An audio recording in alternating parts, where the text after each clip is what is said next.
Hello, good evening. God bless you all. It is Friday. That means it is time for 5 minutes with First Lady, and I am First Lady Benita Buckner.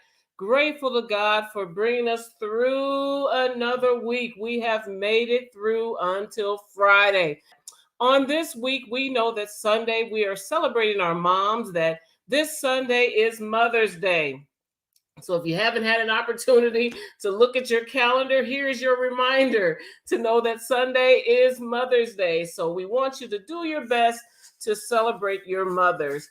I was talking to my sister on today, and so I decided today that I would go off my subject. I've been talking about new life in Christ for the past 6 weeks. So this week I want to talk about motherhood and then talk about a personal experience.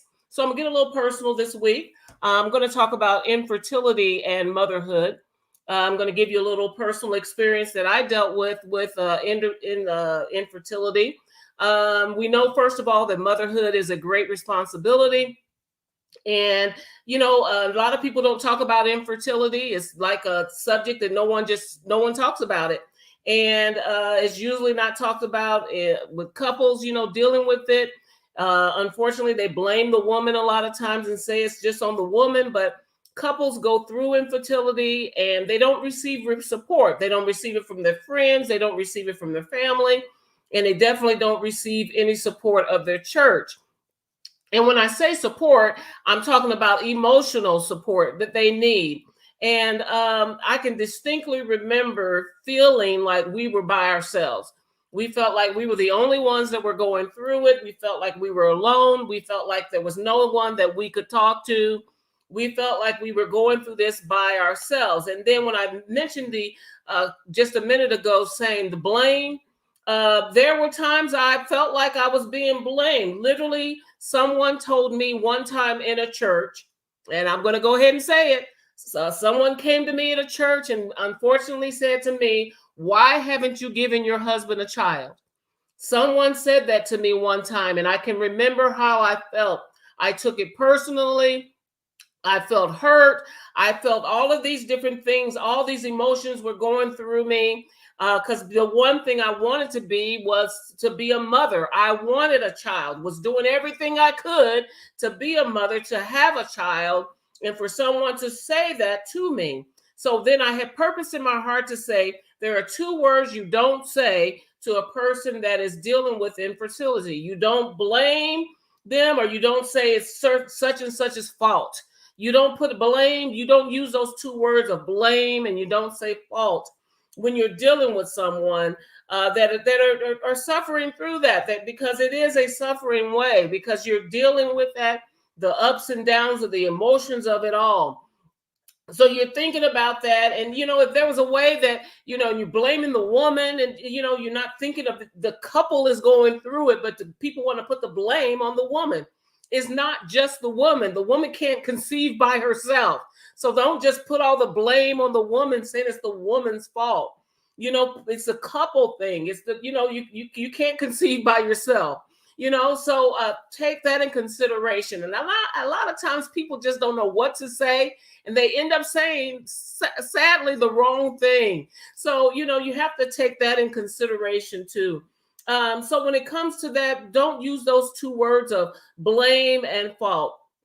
So I can remember it being so disruptive. It was very disrupted in our life.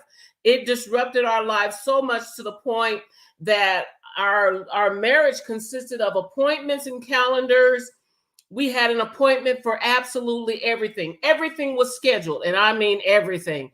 Everything was scheduled. Before, after, everything was scheduled.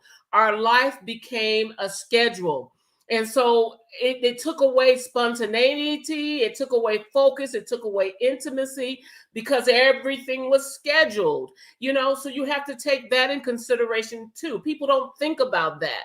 You're always in a doctor's office, you're always having to discuss it and talk to sometimes strangers and specialists, and you're constantly going and retelling the same thing over and over, and giving your history and giving your intimacy, something that's intimate, Here you're sharing it over and over with doctors and being poked and prodded and so much going on within your life. And a lot of people just don't understand what you have to go through, all to wanting to birth a child or have a child. So people don't understand what infertility is all about, and it's a lot. So we went through that. Our life became a schedule. That's all it was. We just always looking at a calendar, places we had to go, things we had to do. Everything was on a schedule, and that's what our life became.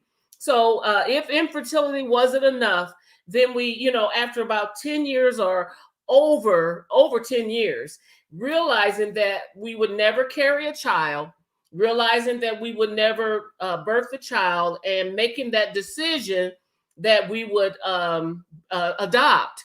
So that means that we would raise somebody else's child. So that was a lot to realize that we were going to eventually, coming to that decision, finally making that decision to adopt.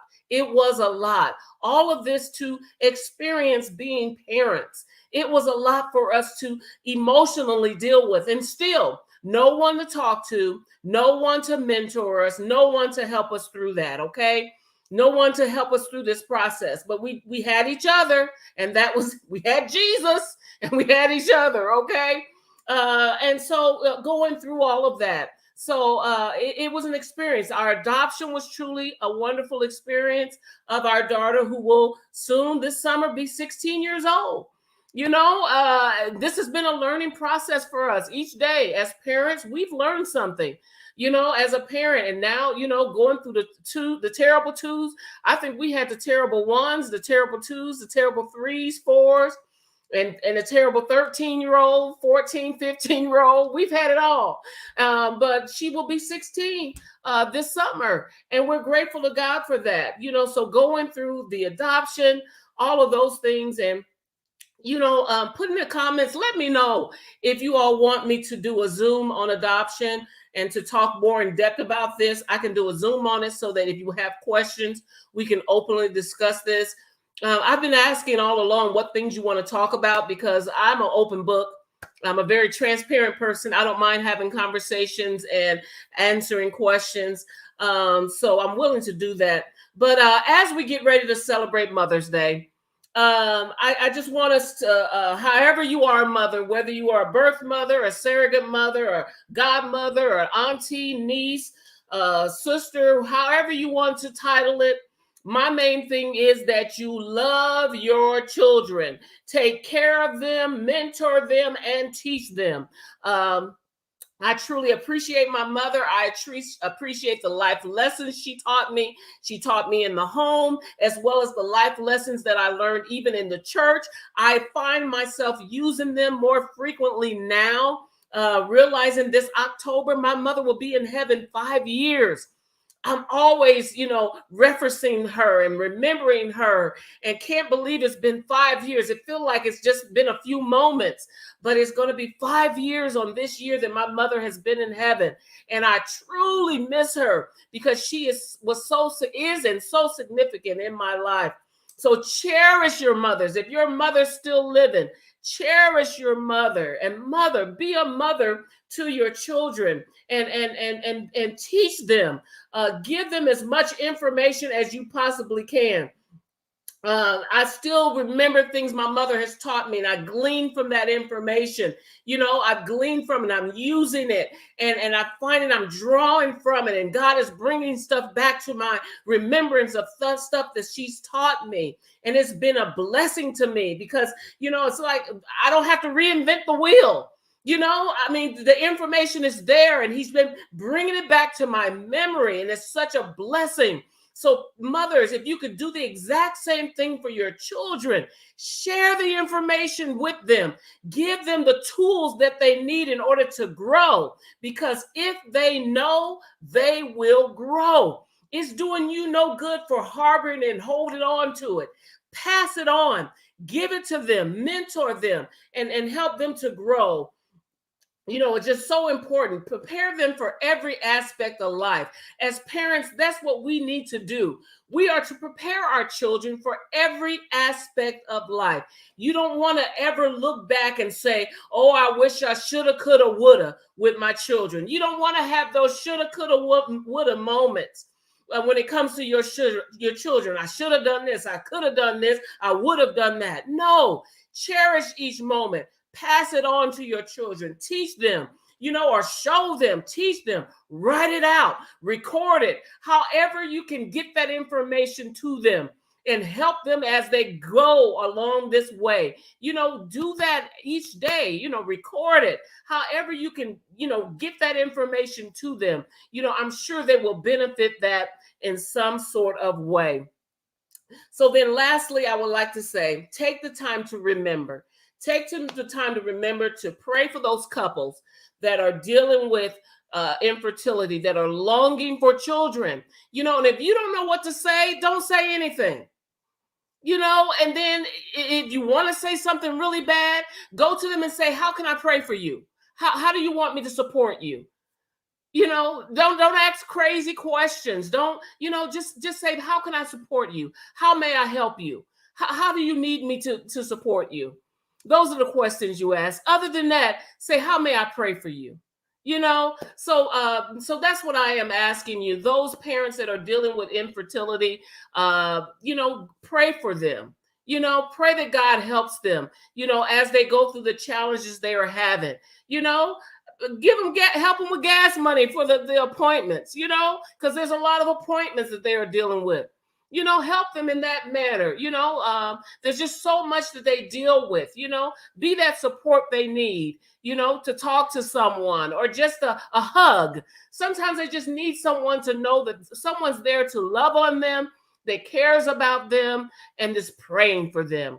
So that's what I have for my 5 minute with First Lady today. I would like to say happy Mother's Day to all the mothers. I am grateful to God for all the significant women that have been in my life, all the first ladies that have been in my life. I appreciate each and every one of you. I appreciate all the mentors and my district missionaries and all the, like I said, the first ladies and mother figures that have been in my life. It has been a blessing. I feel that each one I've been able to draw from and grow from and learn from, that has helped me to get where I am today. I still got a long way to go, because I need some help with my filter. I need some help, y'all. I need some help. And so I'm just grateful to God for making it this far. But I know that the Lord didn't bring me this far just to bring me this far. I know I got some more growing to do, and I got some more learning to do, and I'm just waiting on him to continue to bring me up where he needs me to be. Okay? So I want you all to have a wonderful Mother's Day. God bless you all, and continue to have a blessed weekend. Happy Mother's Day. God bless you.